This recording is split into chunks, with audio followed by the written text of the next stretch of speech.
오늘은 아주 특별한 주일입니다. 아버지의 날 주일, 특별히 하나님 아버지의 마음을 우리가 느껴볼 수 있는 날인 것 같습니다. 그리고 오늘은 너무나 기쁜 날이죠. 지금까지 우리 교회는 매년 한 팀의 선교팀만 파송을 했습니다. 해외 단기 선교팀만 파송을 했었는데 하나님께서 허락해 주셔서 2026년 올해는 국내 선교팀도 함께 파송을 하게 되었습니다. 두 팀이 갑니다. 그런데 오늘 첫 번째 팀으로 국내 선교팀이 가게 되고 이제 8월에 해외 선교팀으로 파나마를 향해 가게 됩니다. 저 개인적으로는 담임 목회를 한 지 4년 차에 이렇게 선교에 부흥이 일어나는 걸 보면서 너무나 감격스럽고 감사할 수밖에 없는 오늘인 것 같습니다. 여러분 같은 마음이신가요? 네, 같은 마음이신 거 맞죠? 예, 그럼 우리 박수로 하나님께 영광의 박수 올려드리도록 하겠습니다. 그런데 말입니다. 사실 오늘 이 중요한 주일 선교 파송을 위한 말씀을 준비하는 내내 제 마음이 좀 무거웠습니다. 어느 정도 신앙생활 하신 분들이라면 아시겠지만 우리가 선교 파송하면 익숙한 내용들이 있잖아요. 그러다 보니 전형적인 어떤 고정화되어 있던 생각들로 말씀을 준비하려 했던 것 같습니다. 그래서 가장 먼저 떠올랐던 말씀이 바로 오늘 말씀 중에 36절의 말씀입니다. 다시 한번 볼까요? 무리를 보시고 불쌍히 여기시니 이는 그들의 목자 없는 양과 같이 고생하며 기진함이라. 자, 여러분 오늘 이 말씀 보면서 여러분 제일 먼저 눈에 들어오는 구절이 어느 구절일까요? 여러분 어느 구절이 제일 먼저 들어오세요? 예, 불쌍히 여기시오. 저도 그 말씀이 가장 먼저 들어왔습니다. 그래서 이 말씀을 붙잡고 오늘 말씀을 전해야겠구나. 어렵고 힘든 난민들을 돕고 사랑의 복음을 전하고 정말 열심히 하나님의 일들을 잘 감당하고 오세요. 그것이 바로 예수 그리스도의 마음을 행하는 일이니까요 라고 그렇게 설교를 할 작심이었어요. 그런데 설교를 준비하면서 말씀을 더 깊이 보게 되면서 성령께서 제가 얼마나 아니라고 쉽게 말씀을 대하고 있는가라는 것을 깨닫게 해 주셨습니다. 그리고 자칫하면 설교자가 큰 책임을 가지고 있는 이 자리에서 착각하고 실수할 수도 있었겠구나라는 생각을 하게 되었습니다. 왜 그런 생각을 하게 되었을까? 왜 하나님이 이런 마음을 주셨을까? 오늘 그 마음을 함께 나누기를 원합니다. 먼저 이번 국내 선교는 조금 특별합니다. 우리가 만나게 될 사람들은 전쟁터에 한복판에 있는 사람들이 아닙니다. 오지나 상간벽지나 험준한 밀림에 살고 있는 원주민들이 아닙니다. 우리가 만나야 할 사람들은 이미 이 땅 미국에 살고 있는 사람들입니다. 사실 그들 난민이라고 부르고 있지만 그들은 놀랍고도 대단한 사람들이 아닐 수 없겠죠. 여러분 그들은요 최소한 한 번 이상 죽음의 사선을 건넌 사람들입니다. 어떤 이들은 전쟁의 위협에 노출되었을 때 그것을 통과했을 것이고 어떤 이들은 정치적인 압박과 박해 그리고 기근과 굶주림에 허덕이면서 그 죽을 고비들을 넘긴 사람들이 바로 이 난민들일 겁니다. 그리고 어쩌면 그 과정에서 사랑하는 가족들을 잃었을 겁니다.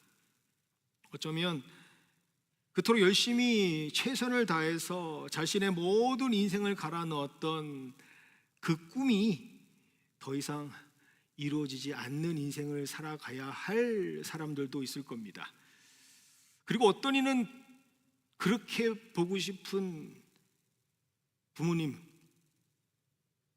친척 다 두고 다시는 더 이상 평생 돌아가지 못하는 인생으로 살아가는 것, 그게 난민의 삶입니다.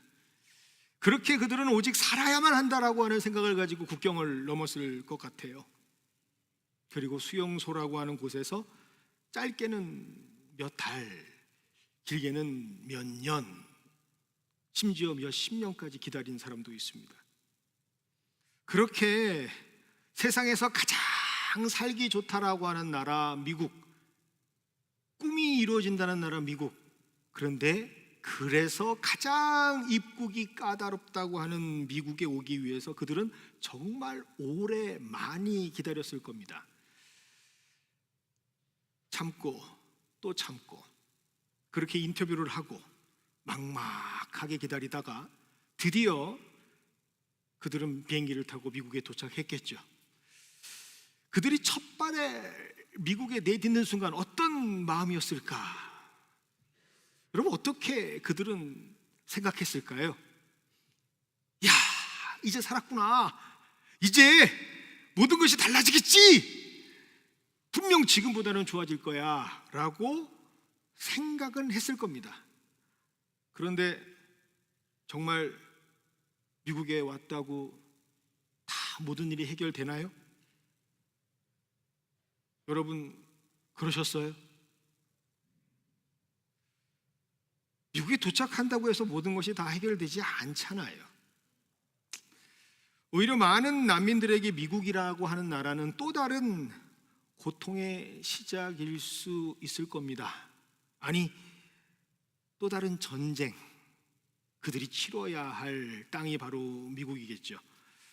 새로운 언어를 배워야 하고요, 새로운 문화에 익숙해져야 합니다. 아이들은 지금까지 한 번도 경험하지 못했던 낯설고 낯선 환경에 그냥 던져져야겠죠. 컴퓨터가 뭔지도 모르는데 숙제를 컴퓨터로 해오라고 합니다. 아무것도 집에 없는데 그렇게 해오라고 합니다. 그들에게는 또 다른 트라우마가 생기겠죠. 그리고 정말 많은 경우 그들은 이 모든 것들을 어떻게 혼자 감당해야 되는 사람들입니다. 여러분, 그들에게 미국이 천국일까요? 천국이라고 생각하십니까? 여러분, 미국, 이 땅이 그들에게 자유는 줄 수 있을 겁니다. 그런데 그들에게 평안은 보장해 줄 수 없을 겁니다. 미국 이 땅이 그들에게 기회, 직업, 뭐 이런 것들은 줄 수 있겠죠? 그러나 삶의 의미를 줄 수 있다라고는 보장할 수 없습니다. 그들에게 당분간 살 처소, 집은 마련해 줄 수 있겠지만 안식이라고 하는 평화를 그들에게 이 땅이 줄 수 있을까요? 뭐 법적인 절차를 통해서 영주권은 얻을 수 있겠죠. 그러나 그들에게 영원히 살 수 있는 생명이 보장될까요? 그들은 마치 또 다른 죽음의 바다에 내던져진 사람들, 사선에 던져진 사람들이 아닐까라는 생각을 해봅니다. 그들이 바로 난민이죠. 그래서 이들을 생각하면서 기도할 때마다 저에게는 떠오르는 그림 하나가 있었습니다. 함께 볼까요? 바로 이 그림입니다. 거대한 파도에 휩쓸려서 계속해서 살기 위해 죽기 살기로 수영을 했습니다. 헤엄을 쳤습니다. 힘이 다 떨어지지만 그래도 살고자 팔을 휘어졌고 다리를 열심히 헤엄칩니다. 그런데 점점 다리는 굳어가고 힘은 다 빠지죠. 어떻게 해서든지 그렇게 최선을 다해서 해변에 도착했습니다. 살았어요. 목숨은 건졌어요. 그런데 막상 눈앞에 펼쳐진 광경은 어떤 광경이냐? 사막입니다. 광야예요. 그리고 그 사막과 광야를 가로질러야 오아시스, 생명이 있는 곳입니다.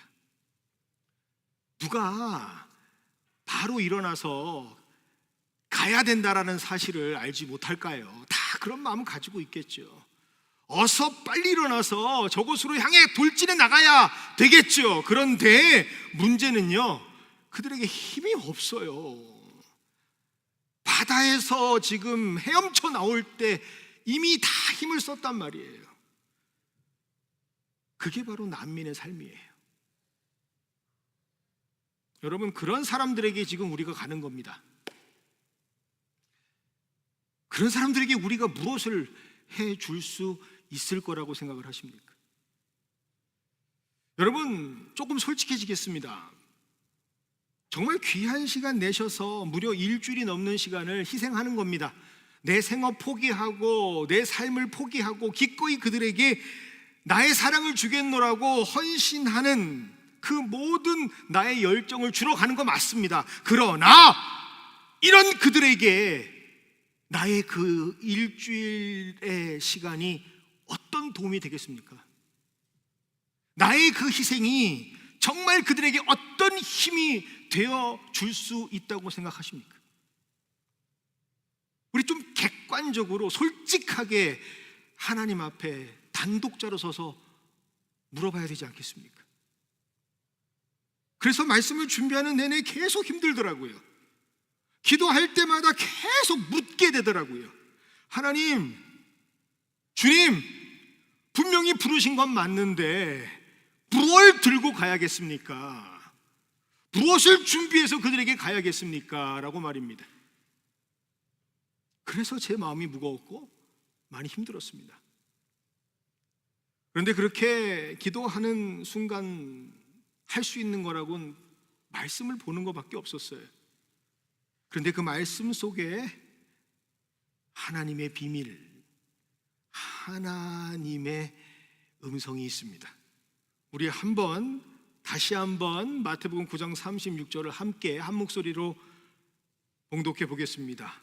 36절입니다. 시작. 무리를 보시고 불쌍히 여기시니 이는 그들이 목자 없는 양같이 고생하며 기진함이라. 오늘 말씀이 우리에게 알려주시는 우리가 가져가야 하는 가장 귀한 보물은 무엇인가? 그것은 바로 예수님의 시선입니다. 예수님의 관점이라는 것이죠.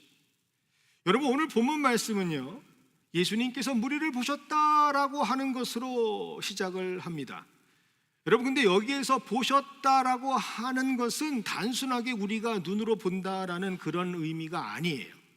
여러분, 성경에서 보셨다라고 하시는 말씀, 보신다라고 하는 것은 관심을 가지고 마음을 가진다라는 뜻입니다.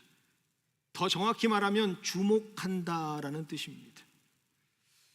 여러분, 성경에 보면 계속해서 반복되어지는 말씀 중에 하나님이 행하시는 말씀, 그게 바로 보신다라는 말씀인데, 여러분, 이 말씀이 누구에게 적용되냐면 이제 집에서 쫓겨난 하갈, 아브라함에게 쫓겨난 하갈이라는 사람과 이스마엘을 보시는 하나님의 눈빛을 보신다라고 기록하고 있어요. 그리고 출애굽기에 가면 정말 하나님 도와주시옵소서라고 소리 지르고 있는 애굽에서 그 하나님을 부르짖고 있는 이스라엘을 주님이 보셨다라고 하는 성경의 구절이 기록되어 있습니다. 다시 말하면 하나님께서 그 보시는 대상을 어디에? 그의 마음에 담았다라는 뜻이 됩니다. 오늘 성경에 보면요, 무리라고 기록되어 있지만 아니요, 여러분 잘 읽으셔야 돼요. 그냥 한글 성경으로만 읽으면 무리, 크라우드, 군중처럼 보이지만 절대 그렇지 않습니다. 예수님은요, 그 사람들 한 명 한 명, 한 사람 한 생명을 다 집중해서 보셨습니다. 그 이유가 무엇인가? 바로 그 단서가 후반절에 기록되어 있죠. 목자 없는 양같이 고생하며 기진하고 있다라고 말입니다. 여러분, 일반적으로 보통의 사람들은요, 사람을 볼 때 어떤 카테고리, 범주로 보는 것 같습니다. 이게 무슨 말이냐? 그냥 덩어리로 봐요. 저 사람 노숙자인데? 저 사람 저 중독자인데, 저 사람 저 이민자 아니야? 저 사람 저거 백인이네, 저 사람 흑인이야, 저 사람 동양인이야. 이렇게 범주, 카테고리로 사람들은 서로를 평가합니다. 그게 아마 가장 자연스러운 우리의 모습 아니겠습니까? 그런데 여러분, 그렇게 볼 때는 우리가 선교하는 그들을 난민으로 볼 수가 있겠죠. 그런데 여러분, 여기서 조심하셔야 돼요. 사람을 어떤 범주, 카테고리로 보는 순간 그 사람의 인격은 보이지 않습니다. 그 사람의 이름은 보이지 않아요. 그러니 이름을 보지 못하니까 그 사람의 이야기도 듣지를 못해요. 그 사람에게 어떤 가치가 있고 그 사람은 어떤 상처가 있는지를 볼 수가 없어요. 그런데 예수님께서는 절대로 그러면 안 된다라고 말씀하시면서 오늘 우리에게 알려주시는 것이 뭐예요? 예수님의 시선이라는 겁니다. 예수님께서는 무리 중에도 한 사람 한 사람 그 영혼을 보셨고 상처를 보셨고 아픔을 보셨습니다. 그래서 예수님께서는 그들을 보면서 불쌍히 여길 수 있으셨던 거죠. 그래서 가장 첫 번째 국내 선교팀에게 필요한 것은 무엇인가? 바로 예수님의 시선이라고 하는 겁니다. 여러분, 이 예수님의 시선이 생길 때 어떤 것이 생기느냐? 바로 마음이 생기는 겁니다. 한번 따라해 볼까요? 시선이 생길 때 마음이 생긴다. 그렇습니다. 여러분, 오늘 36절을 보니까 불쌍히 여기시니라고 기록되어 있습니다. 어쩌면 이 불쌍히 여긴다라고 하는 단어, 헬라어 단어가 오늘 말씀에 정말 중요한 말씀 중에 하나가 아닐까라는 생각을 하는데요. 여러분, 이 헬라어 단어 한번 우리 다 같이 한번 볼까요? 여러분, 불쌍히 여기시니 조금 길어요. 한국말로 그래서 써놨어요. 이 정도는 읽을 수 있죠? 자, 우리 한번 읽어봅시다. 시작. 스플랑크니 쪼마이. 역시 2부가 더 잘합니다. 1부는 여러분, 근데요, 여기 굉장히 중요한 단어가 앞에 있어요. 그게 뭐냐면 스플랑크니라고 하는 단어인데, 요거는 근이라는 게 있어요. 뿌리가 되는 말이 있거든요. 그 뿌리가 되는 말이 뭐냐면 스플랑크나라는 말이 있어요. 스플랑크나. 근데 스플랑크나라는 단어의 뜻이 뭐냐면 내장, 창자라는 뜻을 가지고 있습니다. 여러분, 너무 신기하지 않습니까? 내장과 창자가 불쌍히 여기는 거랑 무슨 관계가 있어서 단어의 뿌리가 내장, 창자인가? 여러분, 조금 의아스럽죠? 그런데 이게 어떤 의미냐? 창자가 끊어지는 것 같은 아픔, 내 모든 창자가 뒤틀리는 것 같은 아픔, 그게 바로 불쌍히 여기는 것이다 라고 성경은 말하고 있는 거죠. 여러분, 이러한 고통은 누가 알까요? 저는 이러한 고통을 아는 사람은 아마도 부모님이 아닐까라는 생각을 해봅니다. 여러분, 자녀를 키워보면 전혀 예상치 못했던 일들이 자녀들에게 생기죠. 근데 자녀들이 갑자기 크게 다쳤다라고 하는 말만 들으면 가슴이 철렁 내려앉고요, 창자가 툭 끊어지는 것 같은 아픔이 몰려옵니다. 내가 아픈 건 괜찮은데 우리 아이가 큰 수술을 받는다라고 했을 때 그들이 꽂는 링거를 보고 그들의 누워있는 모습을 보면 창자가 끊어지는 것 같은 아픔을 느끼게 되죠. 그게 바로 오늘 성경에 말하는 불쌍히 여긴다라는 뜻입니다. 그런데 예수님은 한 영혼 한 사람을 볼 때마다 그 감각을 느끼셨다라는 거예요. 여러분, 그래서 신약에 보면 예수님께서는요, 이 단어를 아주 정확하게 사용을 하십니다. 나병 환자를 보셨을 때 이 단어를 사용하시고, 죽은 과부의 아들을 볼 때 이 단어를 사용하시고, 오병이어의 기적의 대상이었던 굶주려서 배고파하는 5천 명의 사람들을 볼 때 그 마음을 가지셨다라고 예수님께서는 성경에서 말씀하십니다.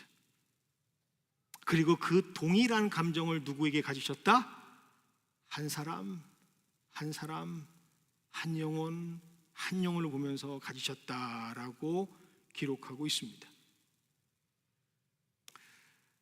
여러분, 이게 얼마나 중요한 건 줄 아세요? 내가 마음이 있으면 그 고통이 그대로 느껴져요. 그들의 아픔이 그대로 느껴집니다. 여러분, 성경에 보면요, 예수님이 가장 먼저 하신 거는 보는 거였고 그 다음에 느끼셨다라고 기록하고 있습니다. 예수님은요, 항상 판단하기 전에 느끼셨고 분석하기 전에 느끼셨고 해결책을 찾기 전에 느끼셨단 말이에요. 그런데 보통의 우리들은 어떻습니까? 느끼십니까? 보통의 우리들은 옆에 있는 사람들을 보면서 느끼십니까? 그들의 아픔을 느끼고 그들의 생각을 느끼고 그들의 영혼을 느끼십니까? 아니요. 우리는요, 문제를 발견하는 것은 잘해요. 무엇이 문제라는 것을 꼬집는 건 잘해요. 우리는 사람을 분석하는 데는 아주 탁월해요. 그리고 상황 분석을 해서 어떻게 해결을 해야 되는지는 알아요. 그런데 무엇을 못해요? 느끼지를 못해요. 공감을 못한단 말이에요. 여러분, 왜 그런 줄 아세요? 우리에게 예수님의 시선이 없기 때문에 그렇습니다. 여러분, 그래서 선교팀에게는 가장 중요한 게 뭔지 아십니까? 바로 이 느끼는 거예요. 선교의 출발점은요, 이 바로 느끼는 것에서, 마음의 움직이는 것에서부터 시작되어야 한다는 겁니다. 그래서 선교는 절대로 기술이 될 수 없고 어떤 프로그램이 될 수 없다라는 사실을 꼭 기억하시기를 바랍니다. 그렇게 보고 마음이 생기고 느끼게 되면 여러분 어떻게 될 수 있는가? 우리 한번 따라해 볼까요? 마음이 생겨야, 조금 더 크게 해볼까요? 마음이 생겨야 자세히 볼 수 있다. 그렇습니다. 여러분, 마음이 생겨야 자세히 볼 수 있습니다. 여러분, 오늘 본문을 보니까 예수님께서 그들을 보면서 자세히 보신 내용을 기록하고 있는데 그것이 바로 36절에 두 가지 단어인데요. 첫 번째 단어는 뭘까요? 그들이 고생하고 있고, 두 번째 기진하고 있다라는 단어들입니다. 여러분, 먼저 고생하다라고 하는 단어, 이번에도 한번 헬라어로 이렇게 한번 볼까요? 헬라어로 보니까 에스콜메노이라고 기록을 하고 있습니다. 여러분, 근데 이걸 왜 굳이 헬라어를 써서 알려주느냐? 목사님 공부했다고 지금 자랑하냐? 그런 거 아니에요, 여러분. 이게 굉장히 독특한 단어여서 그렇습니다. 여러분, 이 단어가 어떤 뜻이냐면요, 우리는 고생이라고 기록을 해놨는데 원래 성경을 보니까요, 놀라지 마세요. 여러분, 밍크 아시죠? 밍크 목도리, 여우 목도리 아시죠? 그런 거 어떻게 만드는 줄 아시죠? 살아있을 때 껍질을 벗기는 겁니다. 그래야 털이 부드러워진대요. 여러분, 그때 껍질을 벗기다, 이 뜻이 바로 에스콜메노이라는 뜻이에요. 살아있는 사람이 살갗이 뜯기고 껍질이 발라지는 그 상태를 말하는 겁니다. 여러분, 근데 이거는요, 마음이 있어야, 느껴야만 볼 수 있는 거예요. 여러분, 사실 우리 주변에 보면 다 멀쩡해 보이지 않습니까? 우리 옆에 있는 분들 한번 보세요. 멀쩡해 보이잖아요. 좀 보세요.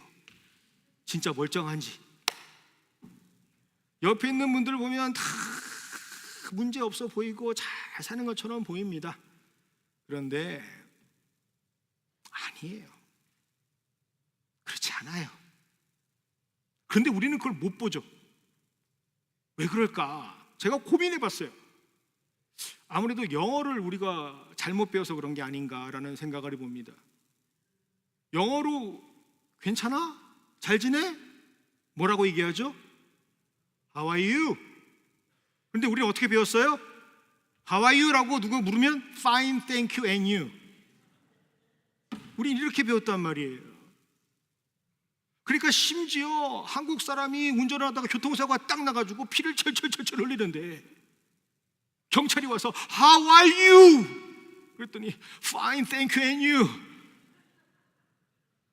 아무래도 영어를 잘못 배워서 우리가 그런 것 같아요. 여러분, 근데 사실 우리 교회 다니는 신앙인들도, 성도들도 뭐 웃으며 잘 지낸다, 괜찮다라고 말은 하는데 사실은 이 에스쿨메노이, 다들 껍질이 벗겨지는 상처들이 있단 말이에요.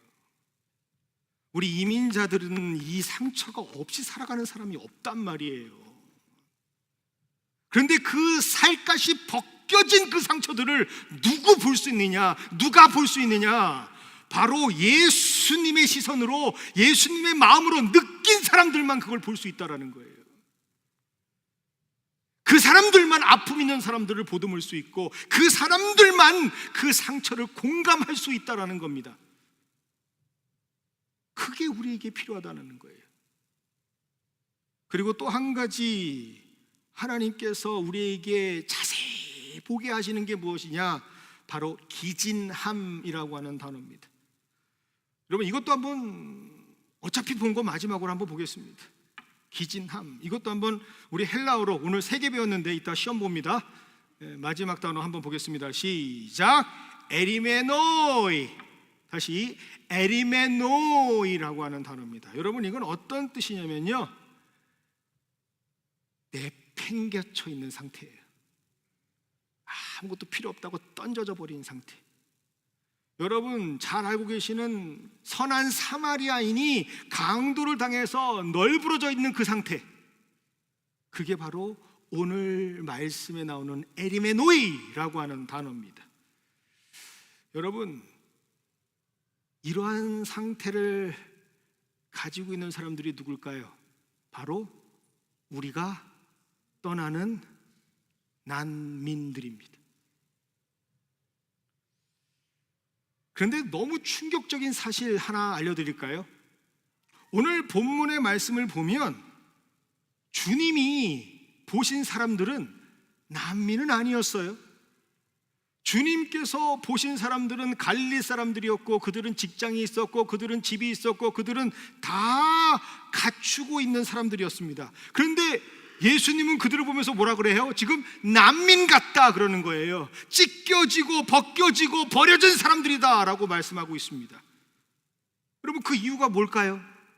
왜 예수님은 버젓이 있는 사람들을 보면서 그렇게 불쌍히 여기셨을까요? 그 이유가 바로 36절의 하반절입니다. 함께 합니다. 그들이 목자 없는 양 같아서 라고 말이죠. 여러분, 예수님께서 그들을 보면서, 그들을 영혼을 보면서 가장 중요하게 여겼던 건 뭐냐? 바로 그들의 영혼 속에 무엇이 없어요? 하나님이 없다라는 겁니다.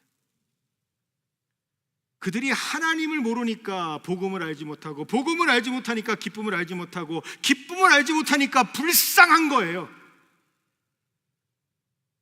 여러분, 그렇게 겉으로 멀쩡해 보이지만 하나님 없는 사람들은 난민입니다. 목자 없는 사람들. 여러분, 우리가 살고 있는 미국, 수많은 사람들이 살죠. 그 중에서도 세계에서 가장 부자인 사람들이 많이 사는 곳이 바로 이 미국 아닙니까? 좋은 차를 타고 다니는 사람들 다 미국 사람들 아닙니까? 좋은 직장을 가진 사람들, 최고의 대학 교육을 받고 고등교육을 받고 엄청난 학력을 소유하고 있는 사람들이 다 우리 미국 사는 사람들 아닙니까? 그런데 그런 사람들을 보면 여러분 어떠세요? 그런 사람들 보면 어떠세요, 여러분들? 좋아요? 부러워요? 불쌍해요. 왠 줄 아세요? 하나님을 가지고 있지 않기 때문입니다. 우리가 볼 때는 엄청 많이 갖고 있고 엄청 많은 것을 누리고 있는 사람들처럼 보이지만 예수 그리스도님, 그의 눈으로 볼 때는 그들은 불쌍한 난민 같은 사람들이라고 해요. 그런데 그 난민이 바로 우리 아니었습니까? 우리가 난민 아니었습니까? 여러분, 사실 아담 이후에 모든 인간은 하나님의 나라를 떠난 난민들이었습니다. 에덴 동산에서 쫓겨나고 하나님의 임재를 떠난 참된 안식을 잃어버린 난민들이었단 말이에요. 그래서 우리를 다 spiritual refugee, 영적 난민이라고 성경은 말합니다. 그런데 여러분, 난민이 난민을 어떻게 도울 수 있겠습니까? 우리가 가진 게 없는데 뭘 우리가 누구에게 줄 수 있겠습니까? 여러분, 여기에서 선교와 구호가 탁 갈라지는 거예요. 여러분, 선교는요, 절대로 강한 사람이, 조금 힘 있는 사람이 약한 사람을 도와주는 헬핑이 아니에요. 여러분, 선교는요, 물질적으로 재정적으로 적선해주는 구호가 아니란 말입니다. 여러분, 선교는 무엇이냐? 오늘 여기에서 여러분 분명히 깨달으셔야 됩니다. 선교는요, 그저 같은 처지에 있었던 두 사람이 만나는 거예요. 당신이나 나나 똑같은 사람인데 그 똑같은 사람들이 만나는 거예요. 그런데 그 만남에는 차이가 있어요. 어떤 차이가 있느냐? 한쪽은 목자가 있고 한쪽은 목자가 없습니다. 한쪽은 아직 목자를 못 만나서 목자가 뭔지를 모르는 차이밖에 없는 거예요. 선교라는 건 그저 은혜를 받은 죄인과 그 은혜를 받지 못한 죄인이 만나는 거예요. 그래서 나도 은혜를 받았는데 너도 은혜를 받았으면 좋겠다라고 나의 마음을 나누는 게 선교인 거예요. 다름 아닌 예수님 만난 난민이 아직 예수님 모르는 난민에게 찾아가서 우리 예수님이 얼마나 좋으신 분인지 알려주고 소개하는 게 선교란 말입니다.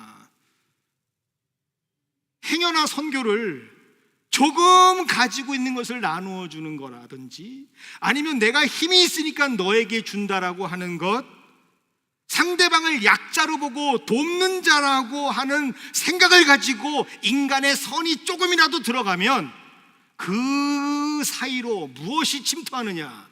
바로 교만이라는 게 침투하는 겁니다. 내가 널 도왔어, 내가 널 도와줄게.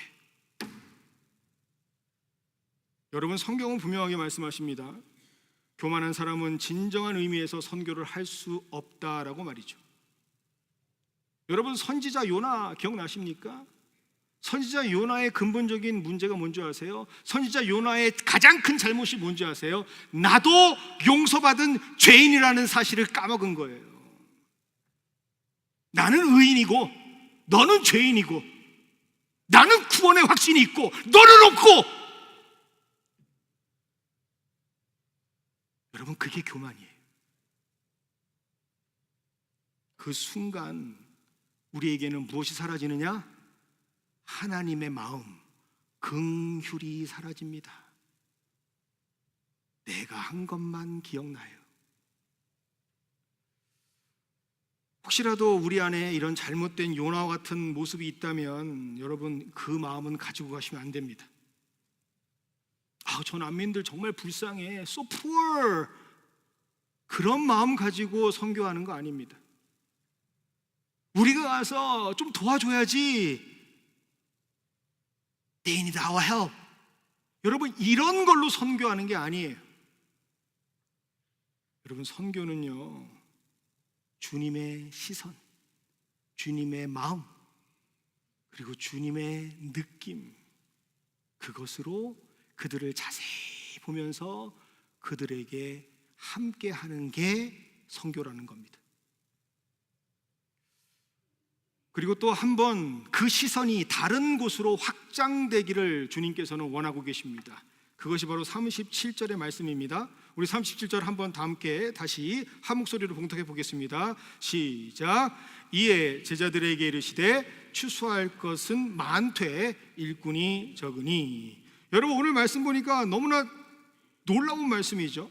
방금 전까지 예수님께서는 무엇을 빗대서 말씀하셨죠? 목축, 양을 빗대서 말씀하셨죠. 근데 갑자기 37절에서는 비유가 바뀌어요. 메타포가 바뀐다고요. 어떤 비유? 갑자기 추수, 농경이라고 하는 시스템을 이야기하십니다. 왜 이렇게 바꾸셨을까? 여러분, 여기에서 우리가 발견해야 되는 게 뭘까요? 주님은 우리의 시선이 한 시선이 아니라 확장된 시선이 되기를 원하신다라는 거예요. 그 확장된 시선이 뭔지 아세요? 양은요, 돌보야 하고 살펴야 하고 지켜야 하는 대상이었지만 그것만 갖는 것이 아니라 더 확장하라는 거예요. 무엇으로? 열매를 맺을 수 있는 알곡들이다 라고 하는 시선으로 확장되어야 한다라는 겁니다. 여러분, 그들은요 추수의 대상입니다. 추수할 수 있는 알곡이고 열매를 맺을 수 있는 존재들이라는 거예요. 이것을 우리 선교팀은 물론 우리 모든 성도들이 함께 가져야 하는 시선이라는 사실 꼭 기억하시기를 바랍니다. 여러분, 예수님은요 그들을 보면서 버려진 사람들이라고 보지 않으세요. 그들의 중심을 보시고 그 안에 생명이 있다라는 걸 보시는 분입니다. 예수님은 이 사람을 만나시면서 어떻게 바뀔지 모르는 가능성의 사람들이다라고 생각하세요. 그들의 상처가 치유되면, 하나님 손에 붙들리게 되면 얼마나 큰 열매를 맺을 수 있을까 기대하는 마음으로 그들을 바라보시고 있다는 사실입니다. 그 시선이 우리에게 필요한 거예요. 그 시선이 우리에게 있을 때 어떤 일이 벌어지는가? 성교뿐만 아니라 우리 스스로의 가치도 우리가 다시 발견할 수 있습니다. 여러분, 혹시 이 중에 나는 너무 문제가 많아, 난 너무 많이 실패했어, 난 너무 상처가 많아, 난 이제 끝났어, 난 회복이 안 될 거야, 난 너무 나이가 많아, 이제 다 늙었어, 내가 뭘 할 수 있겠어 라고 하시는 분들이 있으십니까?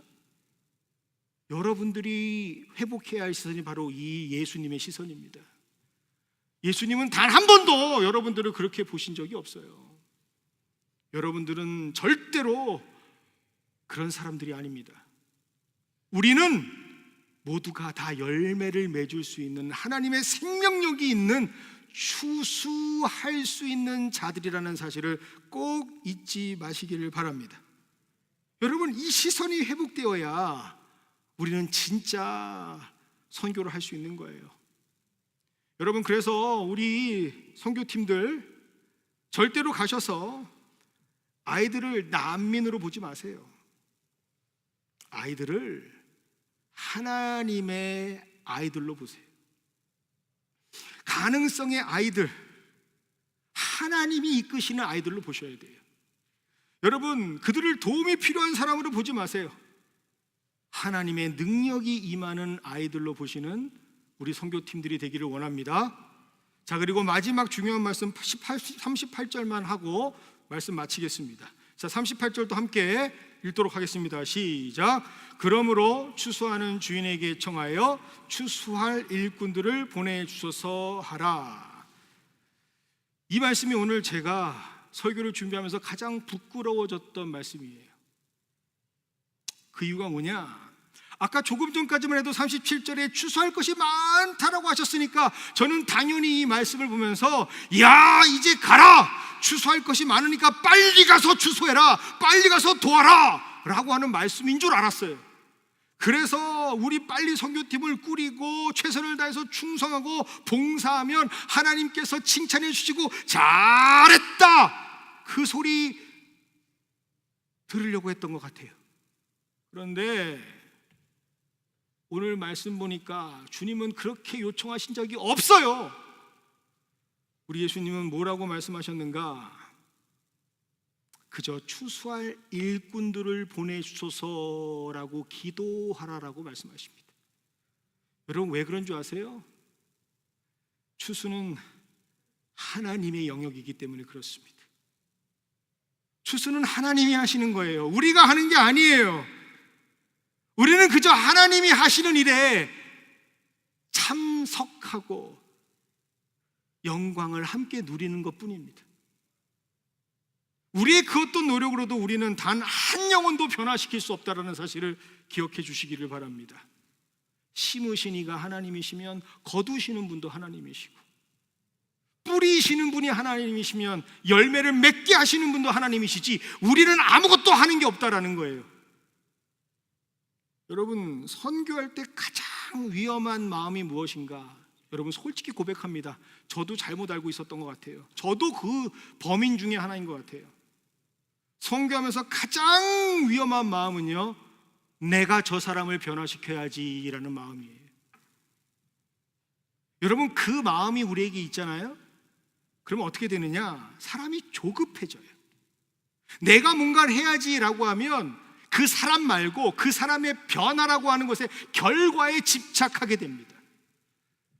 그래서 그 사람의 영혼을 보는 게 아니라 내 결과물에 집중하게 되고, 사람을 사람으로 보는 게 아니라 일로 봐요. 프로젝트로 본단 말이에요. 그러다가 그게 안 되면 내가 실망하고 지치게 되는 거죠. 여러분, 그건 선교가 아니에요. 내 바벨탑을 쌓는 거지. 여러분, 추수는 하나님의 것이라는 사실을 꼭 기억하시기를 바랍니다. 그것만 알아도 우리는 방향성이 다른 선교를 할 수 있습니다. 하나님께 의지하고 하나님께 맡기고 하나님께 기도하면서 이미 하나님께서 일하고 계신다라는 것을 의지할 수 있는 선교팀이 될 줄 믿습니다.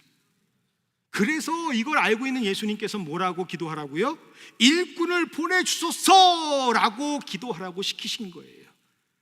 여러분, 선교는요, 내가 자원해서 내가 발렌티어가 돼서 가는 게 아니에요. 선교는 하나님이 보내시는 것일 줄 믿습니다. 이게 바로 선교와 봉사의 차이예요. 여러분, 봉사, 구호는 내가 뭔가 하는 것처럼 보이지만 선교는 절대 아니라니까요. 선교는 하나님께서 하시는 거예요.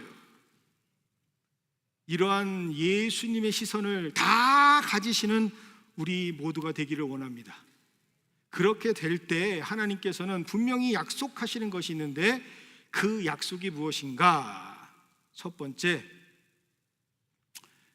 그 사람들도 변하겠지만 우리들이 변할 겁니다. 선교한 사람들이 변할 겁니다. 언어 안 통해요. 여러분, 그게 엄청 36개, 37개 되는 이상한 언어들이 막 섞여 있는데, 여러분, 언어 안 통해요. 영어 잘한다고 쟤네들 가서 한마디도 못해요. 가서. 그럼 어떻게 해야 돼요? 그냥 눈 보고 그런데 이 모습 속에서 하나님이 심겨 놓으신 사랑을 보게 될 겁니다. 여러분, 그들이 예배하는 모습, 그들은 수많은 상처, 여전히 어려움 속에 있으면서 진짜로 하나님께 감사하는 예배를 드리게 될 겁니다. 그러면 쟤네들이 가서 뭘 보겠어요? 저게 진짜 예배구나. 저게 정말 하나님이 원하시는 상처받은 영혼의 예배구나라는 것을 느끼게 될 겁니다. 그래서 돌아오면 분명히 이렇게 얘기할 겁니다. 우리가 가서 도운 게 없습니다. 우리가 가서 더 도움을 받았습니다.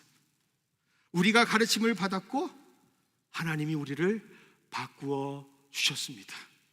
그렇게 고백할 수 있는 선교팀이 되기를 원합니다. 그래서 우리는 오늘 저 선교하는 자들에게 그 소리에 무엇을 들려주려고 선교 파송 예배를 드리는 게 아니에요. 우리는 오늘 왜 선교 파송 예배를 드리느냐? 주님이 하십시오. 기꺼이 우리가 함께 하겠습니다. 주님이 기다리시는 곳에 우리가 가겠습니다. 그리고 그곳에서 주님의 시선을 배우겠습니다 라는 하나님의 사람들을 우리가 보내는 겁니다. 여러분, 그 마음으로 우리 다 함께 기도해 주시지 않겠습니까? 가는 사람들 말고 보내는 사람들이 세 가지만 부탁을 드리겠습니다. 첫 번째는요, 여러분이 이제 센터장들을 통해서 파송되어지는 사람들 이름 하나하나를 다 알려드릴 거예요. 그러면 10일 동안 우리 아이들을 위해서, 그리고 파송되어지는 우리 선교팀들을 위해서 그 이름을 불러가면서 기도해 주시기를 부탁드리겠습니다. 두 번째는요, 그 아이들과 우리 아이들과 함께 하게 될 그 난민 아이들을 위해서 기도해 주시기를 바랍니다. 우리는 이름을 모르지만 주님께서는 그 이름을 다 알고 계십니다. 그래서 그 아이들을 위해서 기도해 주시기를 바라고요. 그리고 여러분, 세 번째예요. 기대해 주시기를 바랍니다. 자, 함께 따라할까요? 기대하자. 기대하자. 여러분, 뭘 기대해야 되는 줄 아세요? 그들이 경험한, 그들이 겪은 그들의 생생한 이야기를 기대하셔야 합니다. 여러분, 그래서 선교는요, 파송으로 끝나는 게 아니에요. 선교는 어디서 마무리되죠? 돌아와서 선교를 보고하고 나눔으로 선교는 완성되는 겁니다. 여러분, 이걸 위해서 함께 기도해 주시기를 부탁드리겠습니다. 그래서 이번 시간에는요, 우리 선교가는 모든 선교팀들 다 앞으로 초대하고 우리 선교팀들을 향해서 우리가 함께 기도하는 시간을 갖기를 원합니다. 우리 유스 그룹, you guys just come over here. We gotta pray for you guys. 자, 우리 선교팀들 다 앞으로 나오시고요. 우리 국내 선교 가시는 분들 다 나와 주시기를 바랍니다.